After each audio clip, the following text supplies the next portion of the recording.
Day 4. Guess what I'm having for breakfast?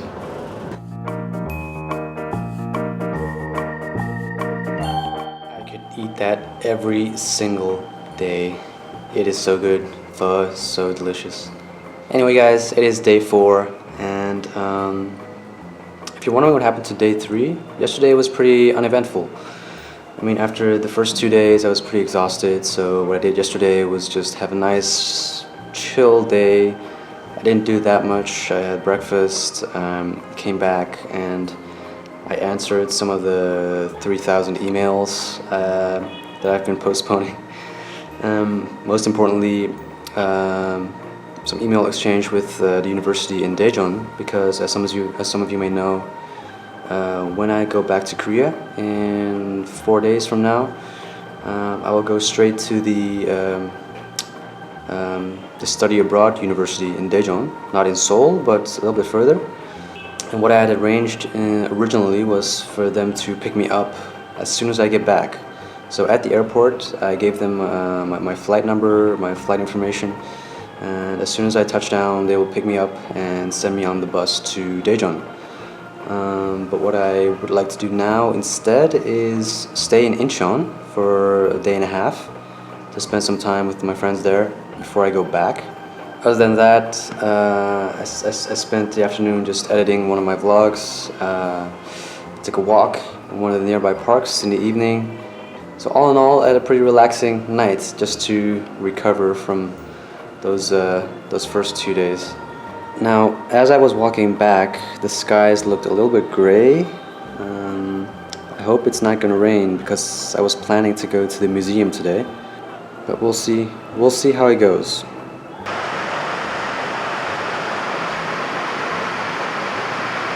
As soon as I put my shoes on, rain. Figures. Okay, so the clouds cleared up a bit. It's about a 20-minute walk. Just gonna risk it.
So I took a cab back because it was pouring outside.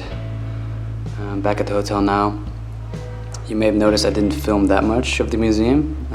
That's because once I got inside, it was quite depressing. It got really depressing really fast.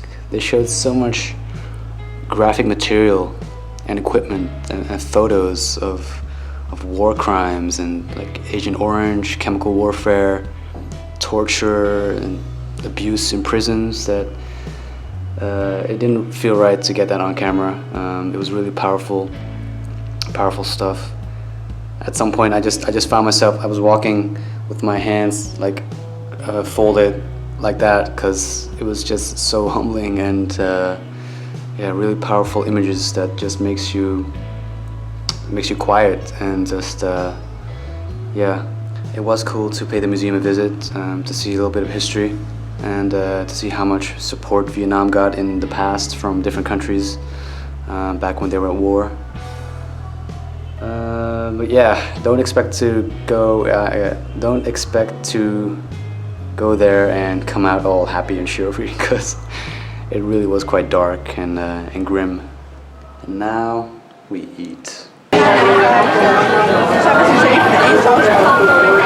Eén saus maar? Neem dit is één saus.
Day 5.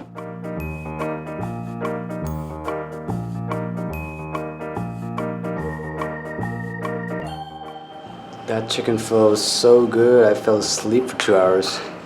Man, I just laid down and closed my eyes for a second, and next thing I know it, 2 hours later. Wow. Anyway guys, I woke up and I checked my email quickly, and I got a message from the university in Daejeon. So I got a message from my team leader because all the new exchange students, they get put into teams, and I got put into one as well, team 9. And the leader of that team, which is a senior student there, she sent me an email with all sorts of information and preparations that I should do, and including some documents that I have not done yet apparently. So if you can see here, she sent me a very, very extensive email with what to do. So I need to get working on that for today, I think. I just went downstairs to pay for the hotel. I wanted to pay in advance because tomorrow is my last night here, and I wanted to know how much money I had left to spend on the last day. So I paid the room in advance now. Everything's paid for. And yeah, it was about 2.1 million Vietnamese dong. That's quite cheap. I mean, in euros, I think that's about like 85 or 90 euros, something like that, for 7 nights, which is, you know, nothing compared to Europe. And this is what I have left. It's about 750k.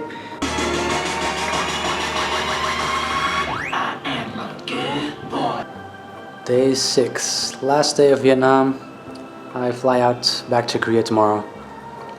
I had pho for breakfast again, And as you guys saw, I went to see Ant-Man today because I'm a huge Marvel movies fan, and I've been wanting to see that one for quite some time.